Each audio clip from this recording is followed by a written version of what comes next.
দেখুন বন্ধুরা, এই লোকটা কাগজের তৈরি গর্তের সাহায্যে পেট্রোল পাম্প থেকে অনেকগুলো পেট্রোল চুরি করতেছে।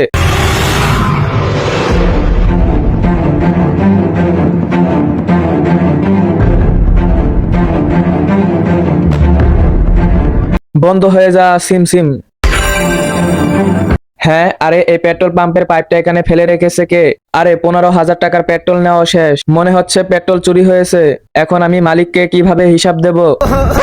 আরে হাদারাম, এই জিনিসটা দিয়ে এত ছোটখাটো চুরি করলে কি আমাদের হবে? আরে আমি বলতেছি, এই জাদুর গর্ত দিয়ে পৃথিবীর সব থেকে দামি দামি জিনিসগুলো চুরি করে আনো।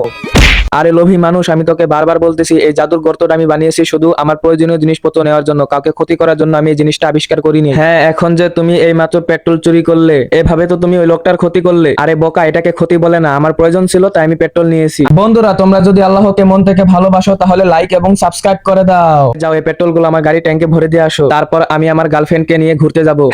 ভাইজান, আমিও কি আপনাদের সাথে যেতে পারি? আসলে আপনাদের সাথে থাকলে আমিও কিছু শিখতে পারবো। আরে তোমার কথা আমার একদম সুবিধাজনক মনে হচ্ছে না। আরে দাও, এটা আমার নিজের গাড়ি, পেট্রোল আমি নিজেই ভরে নেব। আর হ্যাঁ, আমি যতক্ষণ পর্যন্ত আসবো না ততক্ষণ এই জাদুর গর্তের সাথে কোনো খারাপ কাজ করবে না।